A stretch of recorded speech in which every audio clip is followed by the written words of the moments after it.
MLA గారు పుట్టినరోజు అంటే కార్యకర్తలతో, ప్రజలతో, అభిమానులతో పూల బొకేల మధ్యలో ఆయన ఆనందం పొందుతారనుకున్నారు. కానీ ఎమ్మెల్యే గారు ఏంటంటే ఇలా చేశారండి సార్. మీరు చేసిన పని చాలా మంచిది. ఎందుకంటే పుట్టినరోజును పక్కన పెట్టి ఎంతో పవిత్రంగా సంవత్సరానికి పుట్టిన తర్వాత ఒక మంచి జీవితంలో ఒక్కసారి వచ్చేది అది పుట్టినరోజు వేడుకలు. అలాంటి వేడుకలు కూడా మీరు మానేసి ప్రజా సమస్యల మీద అసెంబ్లీలో మాట్లాడే తీరు ఉంది sir. Sir hats off sir, MLA sir, super sir. ఇటువంటి ఎమ్మెల్యేని నేను ఎక్కడా చూడలేదు సార్. ఈరోజు ఏలూరులో ఒక మహత్తరమైన కార్యక్రమం, ఒక మంచి పండగ. సంవత్సరానికి వచ్చే ఎవరికైనా ఒక పుట్టినరోజు వేడుకలు ఘనంగా చేసుకోవాలి, ప్రజల మధ్యలో ఉండాలి, కార్యకర్తల అభిమానుల మధ్యలో ఉండాలని చెప్పి ఇంటికాడ భారీ ఎత్తున డయాసులు, రకరకాలుగా పూల బొకేలతో ఆ పుట్టినరోజు వేడుకల్లో అందరూ ఎమ్మెల్యేలు, ప్రజాప్రతినిధులు చేసుకుంటారు.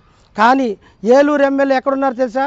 ప్రజా సమస్యల కోసం పోరాడుతూ నిజంగా ఎక్కడైతే అసెంబ్లీలో పోరాడితే ప్రజలకు న్యాయం జరుగుద్దో అక్కడ గలమెత్తాడు ఎమ్మెల్యే బడేటి చంటి.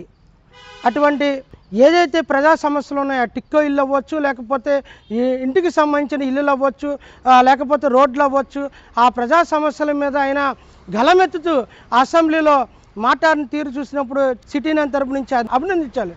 ఎందుకంటే ఎవరైనా సరే పుట్టినరోజు వేడుకలు అంటే ఘనంగా బొకేలు, లేకపోతే అధికారులు వస్తారు, కార్యకర్తలు వస్తారు, అభిమానులు వస్తారు, అన్ని రకాలుగా ఒక పండగ వాతావరణం ఉంటుంది. అలాంటి పండగ వాతావరణం ఎవరైతే ఇంటికాడ కార్యకర్తలు, నాయకులు, అభిమానులు ఉన్నారో వాళ్ళ ద్వారా పేద ప్రజలకి అన్నదానాలు, పేద ప్రజలకి బట్టలు, పేద ప్రజలకి మెగా మెడికల్ క్యాంపులు కూడా ఆఫీస్ దగ్గర అన్ని ఏలూరు నియోజకవర్గంలో చుట్టుపక్కల ప్రాంతాల్లో కూడా ఆయన మెడికల్ క్యాంపులు, అన్నదానాలు, ఎవరైతే అనాథ పిల్లలు ఉన్నారో వాళ్ళ బట్టల పంపిణీ కార్యక్రమం కూడా ఈ బొకేలు ఈ పాడైపోతాయి, పూలైతే నలిగిపోతాయి, అలాంటివి వద్దు, పిల్లలకి పుస్తకాలు, పిల్లలకి బట్టలు, ఎవరైతే అనారోగ్యంతో ఉన్నారో వాళ్ళకి ఏదైనా కావాలంటే సాయం, పల్లబళ్ళు ఉన్నారో ఆ బండి అంటే వాళ్ళకి బండి కూడా లేని పరిస్థితుల్లో ఎవరైతే ఉన్నారో పేదవాళ్ళు, అటువంటి పేదవాళ్ళకు కూడా మరి బళ్ళు ఇచ్చారు.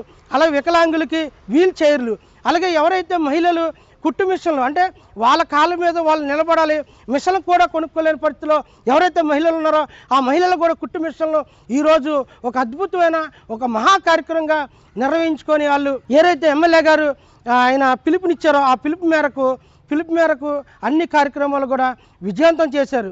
అటు నాయకులు, కార్యకర్తలు, కార్పొరేటర్లు, మాజీ కార్పొరేటర్లు, అభిమానులు కూడా పెద్ద ఎత్తున ఈ కార్యక్రమాన్ని పిలుపునిచ్చినందుకు ఈ కార్యక్రమాన్ని చాలా విజయవంతం చేశారు. అసలు కొన్ని ప్రాంతాల్లో అయితే ఏదైతే మున్సిపల్ డంపింగ్ యార్డ్ ఉందో అక్కడ దారుణమైన పరిస్థితి. అక్కడికి వెళ్ళి ఎవరు కూడా ఫుడ్ కానీ అలాంటి ఎవరు చూడరు. కానీ నేరుగా బడేటి చంటి గారు ఎక్కడైతే పేదవాళ్ళు ఉన్నారో, ఎక్కడైతే ఆకలితో అలమించిపోతున్నారో అలాంటి ప్రాంతాల్లోకి వెళ్ళి మీరు అక్కడ కార్యక్రమాలు చేయండి అని చెప్పి పిలుపునిచ్చారు బడేటి చంటి ఎమ్మెల్యే. ఇది ఇక్కడ ఉన్న సమాచారం.